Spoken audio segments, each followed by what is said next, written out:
नमस्कार, PP news line के prime time में आप सबका स्वागत। मैं हूं रजनी अनुभव। आइए सबसे पहले नजर डालते हैं आज दिन भर की प्रमुख सुर्खियों पर।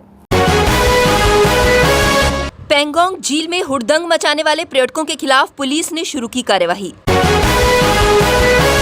एसएसपी ट्रैफिक कौशल कुमार शर्मा ने स्कूली बसों को लेकर एडवाइजरी की जारी। बुधवार शाम को आतंकियों की गोली से घायल स्थानीय निवासी सतीश कुमार ने आज दम तोड़ा। और नरवाल सब्जी फल मंडी को जम्मू स्मार्ट सिटी मिशन के तहत विकसित करने की तैयारी।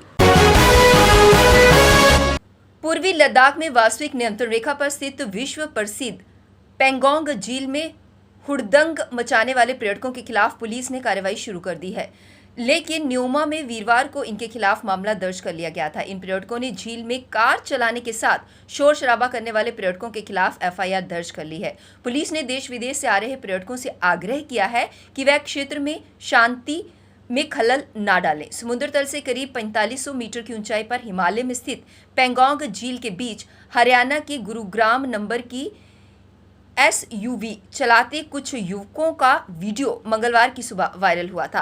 पर्यटकों ने झील किनारे पानी में लगाए टेबल पर शराब की बोतलें भी सजा रखी थी। इस घटना से न सिर्फ लद्दाख अपितु देश के अन्य हिस्सों में भी लोगों में रोष है। ऐसे में जन आकांक्षाओं को ध्यान में रखते हुए न्योमा पुलिस ने हरियाणा के गुरुग्राम के नंबर वाली कार के चालकों के खिलाफ कार्यवाही शुरू कर दी है। भारतीय सेना की 16 कोर के commander lieutenant general Manjinder Singh ने कहा कि पाकिस्तान में सत्ता परिवर्तन उसका आंतरिक मामला है। पाकिस्तान में सत्ता परिवर्तन से नियंत्रण रेखा पर स्थिति प्रभावित नहीं होगी। हमारे सैनिक सीमा पर उच्चतम स्तर पर सतर्क हैं। राजौरी दिवस पर आयोजित कार्यक्रम में बलिदानियों को श्रद्धांजलि देने के बाद लेफ्टिनेंट जनरल मनजिंदर सिंह ने कहा कि एलओसी पर जमी बर्फ पिघलने के साथ दरें खुल गई हैं। ऐसे में सीमा पार से घुसपैठ की आशंका भी बढ़ जाती है।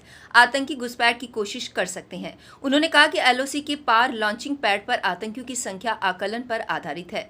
हमारे इनपुट से पता चलता है कि अगर हम 2020 या 21 के आंकड़ों की तुलना करें तो थोड़ा बदलाव है, लेकिन ये आंकड़ा खतरनाक नहीं है। जम्मू कश्मीर की जीवन रेखा और सामरिक नजरिए से बेहद महत्वपूर्ण श्रीनगर जम्मू नेशनल हाईवे को सदाबहार और 4 लेन का बनने में अभी कम से कम 3 वर्ष और लगेंगे। राष्ट्रीय राजमार्ग प्राधिकरण ने इस योजना को पूरा करने के लिए अब जून 2025 की समय सीमा तय की है। पहले इसे वर्ष 2016 में हर हाल में पूरा किया जाना था। इस परियोजना के पूरा होने में सबसे बड़ी बाधा उधमपुर रामबन और रामबन बनिहाल सेक्शन है। काम में देरी होने से परियोजना के इन हिस्सों की लागत राशि अनुमान से 100% ऊपर यानी दोगुनी होने तक पहुंच चुकी है। इसके अलावा इस सेक्शन में 14 किलोमीटर लंबी सड़क की री अलाइनमेंट भी की जा रही है। ये री अलाइनमेंट सड़क निर्माण में देरी को कम करेगा और सफर के दौरान सड़क हादसों से भी बचाएगा। कोरोना वायरस के संक्रमण के कमजोर पड़ने के बाद जम्मू में 2 वर्ष बाद सभी स्कूल खुल गए हैं। ऐसे में छात्रों को स्कूल ले जाने और घर पहुंचाने वाले वाहनों के चालकों को ट्रैफिक पुलिस ने यातायात नियमों का पालन करने को कहा है। ट्रैफिक पुलिस ने इस संबंध में एडवाइजरी जारी कर स्कूल प्रबंधकों को ये सुनिश्चित करने को कहा कि बच्चों की जान से किसी तरह का खिलवाड़ नहीं होना चाहिए। एडवाइजरी के मुताबिक बस में स्कूल स्टाफ या बच्चों का अभिभावक मौजूद होने चाहिए जो उनको संभाल सकें। इसके साथ ही बसें ओवरलोड नहीं होनी चाहिए। यदि नियमों को उल्लंघन हुआ तो उनके खिलाफ कड़ी कार्यवाही की जाएगी। एसएसपी ट्रैफिक कौशल कुमार शर्मा द्वारा जारी एडवाइजरी में सभी निजी व सरकारी स्कूलों को निर्देश दिए गए हैं कि वे अपनी बसों को पीला रंग करवाएं और स्कूली बसों के लिए सुप्रीम कोर्ट से जारी सभी निर्देशों का पालन करें। केंद्रीय गृह मंत्री अमित शाह 8 मई को जम्मू आएंगे। बताया जा रहा है कि यहां गुलाम कश्मीर के विस्थापितों की एक जनसभा को भी संबोधित करेंगे। साथ ही गुलाम कश्मीर को वापस लेने का संकल्प फिर से दोहराया जाएगा। शाह के दौरे का कार्यक्रम अभी आधिकारिक तौर पर घोषित नहीं हुआ है, लेकिन सूत्रों के अनुसार इसकी तैयारी आरंभ हो चुकी है। यहाँ बता दें कि प्रधानमंत्री नरेंद्र मोदी 24 अप्रैल को जम्मू आएंगे और वह यहाँ सांबा के पल्ली गाँव से देश भर के पंचायती राज प्रतिनिधियों को संबोधित करेंगे। इसके अलावा वह जम्मू कश्मीर के औद्योगिक पैकेज को विस्तार से उसकी घोषणा भी कर सकते हैं। साथ ही नए उद्यमियों को जमीन के दस्तावेज भी सौंपेंगे।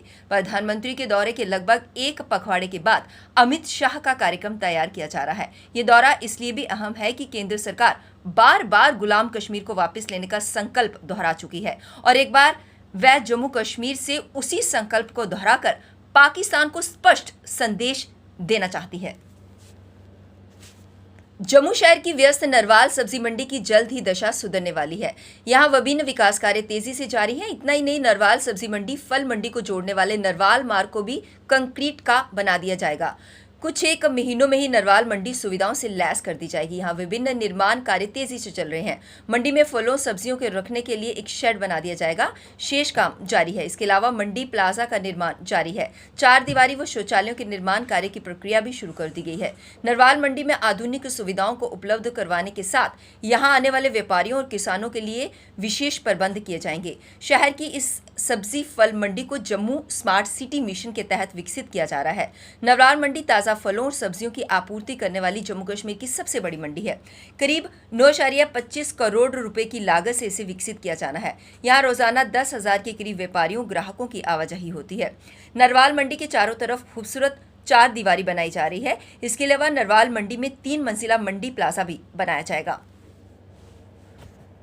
कश्मीर के जिला कुलगाम में गत बुधवार शाम को आतंकियों की गोली लगने से घायल स्थानीय निवासी सतीश कुमार सिंह ने आज सुबह इलाज के दौरान दम तोड़ दिया। पुलिस ने इस बात की पुष्टि करते हुए दावा किया कि सतीश की हत्या में शामिल आतंकियों का जल्द ही सफाया कर दिया जाएगा। आतंकवादियों की तलाश की जा रही है। सतीश जिला कुलगाम का ही रहने वाला है और पेशे से ड्राइवर था। डॉक्टरों ने बताया कि उसके सिर पर गोली लगी थी। जिस समय उसे अस्पताल में लाया जाया गया वो होश में नहीं था। उसकी हालत काफी गंभीर थी। उसे बचाने का बहुत प्रयास किया गया, परंतु इलाज के दौरान आज सुबह उसने दम तोड़ दिया। सांबा जिले के पल्ली गांव में ग्रामीणों की तकदीर बदलने की भावी योजनाओं से देश भर के पंचायती राज संस्थानों के सदस्यों को जागरूक बनाने के लिए 30 स्टॉल लगाए जाएंगे। दिल्ली में प्रधानमंत्री कार्यालय में राज्य मंत्री डॉक्टर जितेंद्र सिंह व केंद्रीय पंचायती राज मंत्री गिरिराज सिंह ने 24 अप्रैल को राष्ट्रीय पंचायत राज दिवस की तैयारियों का जायजा लिया। प्रधानमंत्री समारोह को संबोधित भी करेंगे। मोदी जी के जम्मू दौरे को लेकर दिल्ली में हुई दूसरी बैठक में ग्रामीण विकास, पंचायती राज मंत्रालय के साथ विज्ञान एवं तकनीकी मंत्रालय के 6 विभागों के साथ counselling of scientific and industrial research, biotechnology, atomic energy व अर्थ विज्ञान के विभागों के वरिष्ठ अधिकारियों ने भी हिस्सा लिया। अब वक्त तो चला एक ब्रेक का, मिलते हैं ब्रेक के बाद। मजबूती की पहचान ACC cement, Messrs Bishandas Jaswal and sons, authorised stockist, ACC cement, 45 transport Nagar, Jammu. रंगीन खबरों की परत दर परत खोलता है तबसरा, बयां करता है खबर के पीछे की कहानी।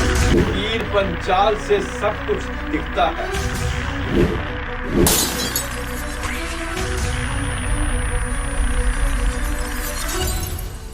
ब्रेक के बाद बढ़ते हैं अगली बड़ी खबर की तरफ। देश भर की तरह प्रदेश में भी श्री गुरु रविदास सभा बाहुफोर द्वारा जम्मू में भारत रत्न बाबा साहेब डॉक्टर BR अम्बेडकर जी की 131वीं जन्म तिथि पर उन्हें भावभीनी श्रद्धांजलि अर्पित की गई और उनके बताए मार्ग पर चलने के लिए लोगों से अपील की गई। इस मौके पर सभा के जनरल सेक्रेटरी श्याम बसंत द्वारा 107 शेड्यूल कास्ट सर्टिफिकेट भी वितरित किए गए। अपने घरों में अपने बच्चों को कम से कम हफ्ते में एक बार बाबा जी के जीवन के बारे में ज़रूर समझाएं और बताएं कि उन्होंने कौम के लिए क्या किया हुआ है, और सिर्फ एक कौम के लिए नहीं बल्कि पूरे मुल्क के लिए जो उन्होंने 1950 में संविधान लिखा था उस संविधान को लागू किया और सब पे जो है उस पे वो हर एक कौम के लिए लागू हुआ। तो मैं आज फिर से एक बार भारत रत्न बाबा भीमराव अम्बेडकर जी के 131वें जन्मदिन पर पूरे मुल्क को बधाई देता हूँ। बाबा भीमराव अम्बेडकर की। देर रात उधमपुर चनैनी से कुद की तरफ जा रही दमकल गाड़ी हुई दुर्घटनाग्रस्त, जिसमें 3 दमकल विभाग के कर्मचारी थे जिनकी पहचान दरबार सिंह, स्वर्ण सिंह, हरि कृष्ण के रूप में हुई है। तीनों को चनैनी CSC से प्राथमिक चिकित्सा के बाद उधमपुर के डिस्ट्रिक्ट हॉस्पिटल में रेफर कर दिया गया है। अभी तक गाड़ी नीचे जाने के कारणों का पता नहीं चल पाया है। नवी डोगरी संस्था द्वारा आज एक कार्यक्रम का आयोजन किया गया जिसमें डोगरी गीत तुगी दिखने दा चा गोरिये का विमोचन किया गया। इस मौके पर बार एसोसिएशन के अध्यक्ष MK बरद्वाज मुख्य तौर पर उपस्थित थे जिन्होंने गाने का विमोचन किया। इस मौके पर अन्य गणमान्य लोग भी मौजूद थे। इस गीत को बहुत अच्छे से गाया और इसमें एक्टर के तौर पर काम किया सुरेंद्र सफल जी ने। लोगों ने उन्हें मुबारकबाद दी, साथ ही साथ एक्ट्रेस ख्वाहिश गुप्ता ने भी अपनी प्रतिभा का प्रदर्शन किया और इसमें संगीत सुरेंद्र मनहास जी का था। इसी को लेकर पूरी टीम को बहुत सारी मुबारकबाद भी दी गई।